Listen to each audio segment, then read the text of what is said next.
Greetings Acolytes and welcome back to the channel. Recently, we have been doing videos discussing the best known Jedi killers in galactic history. Well, like all things in the Force, we must have balance. That being the case, this video will focus exclusively on some of the best Sith killers in the galaxy. For this video, all of our rankings are Force sensitive, but only a few of them are Jedi, since a lot of information regarding the exact number of Sith kills per person is on this list is largely obscure, and we do not know the exact numbers for each of them. We will be judging these characters by their power and efficiency when dealing with darkside wielders. Sith themselves are quite difficult to kill, so unlike characters in Star Wars that may have killed Jedi by the dozens, one is hard pressed to find individuals with the specific talents and single goal of eradicating the Sith. However, we have found a select few that rise above the rest and prove themselves as combatants that any Sith should be very weary of. Consider this list though, some of the best fighters in the Star Wars galaxy, as to specialize in hunting and killing Sith is exceptionally dangerous. So without further ado, let us begin. First though, according to our analytics, a lot of you guys that watch the channel haven't actually subscribed yet. So if you want to stay up to date with everything Star Wars lore related and updates on the Kenobi series, force crush that subscribe button. Now, let us begin. Starting off this list, we have a Jedi known as General Hoth.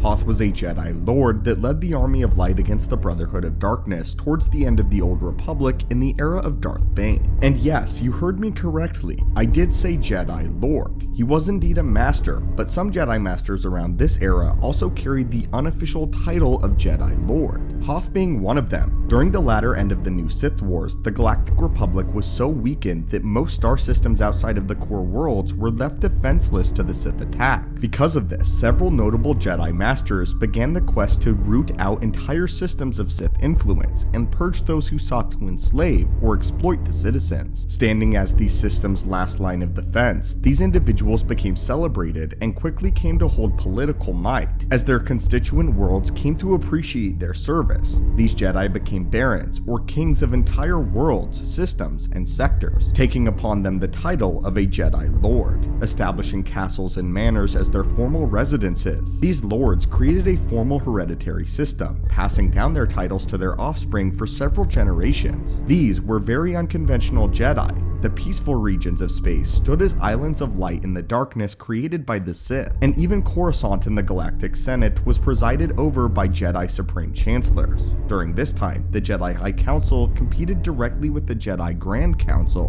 which consisted of lords from across the galaxy, as at the time they held more political power than the High Council of the Jedi itself. General Hoth was one such Jedi Lord, who earned his namesake after liberating the ice planet of Hoth, which we all know well, from Sith pirates during his time as a Jedi Knight. Upon returning from this mission, he was granted the rank of Master. As the rising threat of the Brotherhood of Darkness began to take hold of the galaxy, Master Hoth banded a great many like-minded Jedi together to form the Army of Light, which was one of the first formal militarized sects of the Jedi Order in galactic history. This was a very controversial move for the Jedi Order at the time though, and many masters thought of Hoth's Army of Light as fool's errands, and it was going against the Jedi Code directly, at least in their beliefs. Hoth, however, saw things differently. He amassed a fleet of his own and allied with the Republic in order to mount a proper defense against the Brotherhood of Darkness and the United Sith. While we don't have any numbers as to how many Sith he faced and killed in battle, we can gather from just his titles alone and status as Grand General of the Army of Light that Lord Hoth was very unlike many other Jedi of his era. He was brash, impatient, belligerent, and very, very stubborn, not to mention exceedingly powerful. He wielded his powers as a Jedi with a heavy fist and brought down his justice on any armies that stood in his way. So much so that many masters at the time became concerned that he was headed down the dark path and would soon be fully corrupted by it.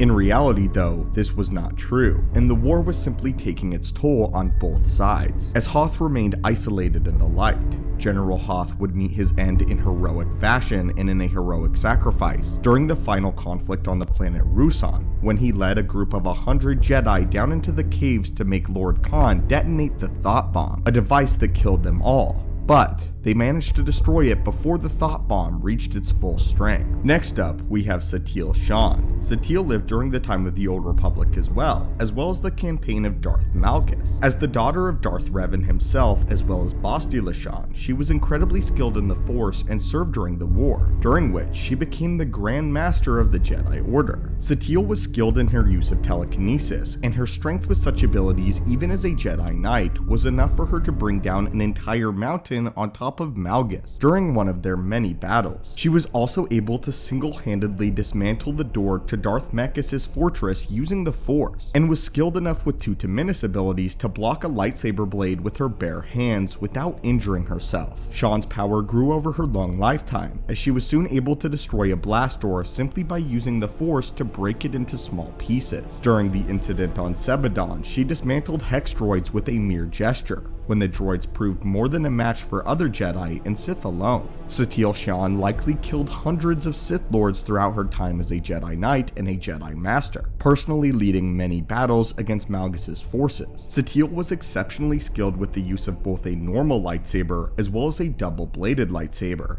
In combat, Satele was an agile fighter, who utilized acrobatics to both evade her opponents and quickly strike them down, clearly displaying her mastery of Form 4 Ataru, the same lightsaber form that would later be used by Grandmaster Yoda. During the Battle of Alderaan, Satele was able to cut down 4 Sith warriors effortlessly and hold her own against Darth Malgus, a man whose skill and strength was nearly on par with that of Darth Vader. The duel resulted in her overwhelming the Dark Lord with her immense power in the Force and smashing him through a mountain, an encounter that would force Darth Malgus to use a respirator for the rest of his life. Again, it is unknown exactly how many Sith Lords Satele Shan cut down in her day as a Jedi, but the number is likely extremely high. For the video, we truly only wanted to give you the best of the best Sith killers in galactic history, and because of that, we have only allowed for 3 official spots, with us already having gone over Lord Hoth as well as Satele Shan. So for the sake of a little bit more substance, we offer a few honorable mentions. Our first mention goes to no specific individual, but rather the group known as the Jedi Shadows. The Jedi Shadows were a secret society within the Order itself. As a branch of the Jedi Sentinels, the Shadows were tasked with going out into the wider galaxy for one sole purpose: hunting down and destroying any remnant of the dark side and the Sith. This included artifacts, information, and even Dark Lords themselves. Jedi Shadows were well versed in combat, as well as more practical street skills, such as slicing and hacking. They could seamlessly blend into the public at large, and were exceptional at tracking down the dark side. The Jedi Shadows were even allowed to access some controversial Force powers that were considered dark side in nature by other Jedi.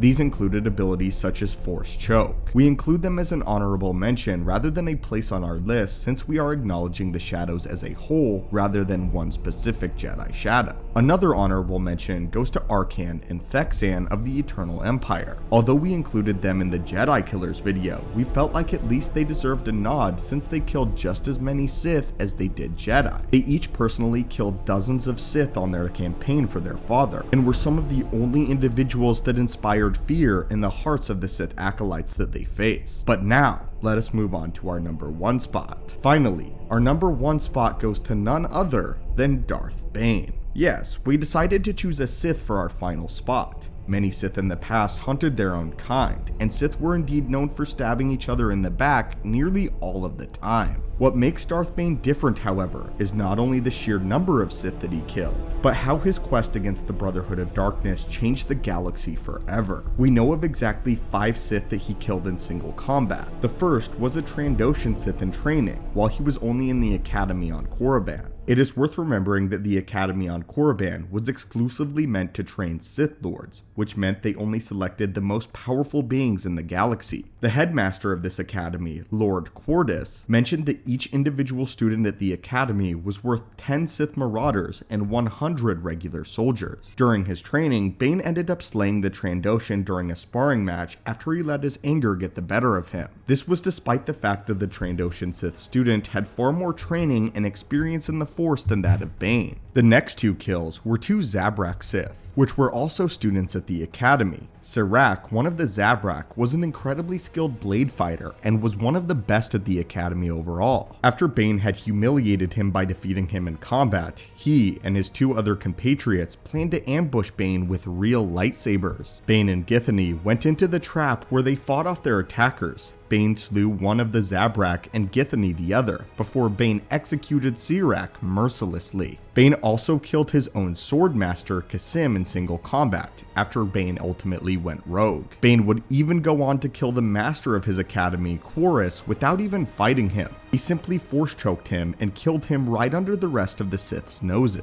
And face to face with Lord Khan, the leader of the Brotherhood of Darkness, Khan resolved that he would have no chance against Darth Bane in single combat, and decided to try to manipulate him with the Force. He failed, of course, but Bane lied and played along in order to counter-manipulate Lord Khan himself. With an absolutely overwhelming amount of physical strength, skill with a lightsaber, and power in the Force, these things were nothing compared to his cunning intellect. Darth Bane went behind Khan's back and ordered the Sith fleet that was blockading the planet from the Republic to break formation and engage the Republic fleet. This caused an opening for Jedi aid to reach the Army of Light in order to reach the surface of Ruusan. The Army of Light, of course again, led by Lord Hoth. This in turn made Khan desperate and forced him to decide to conduct the ritual, the Thought Bomb, all a part of Darth Bane's plan. When the Thought Bomb detonated, it took out every Sith, leaving Bane as the last Sith Lord in existence. Later on in Bane's life, he would have been ambushed by former Sith assassins, all wielding electric force pikes. Although they had the upper hand and had caught him by surprise, he still managed to overwhelm them and pick them off one by one. Darth Bane was truly the best Sith killer in galactic history,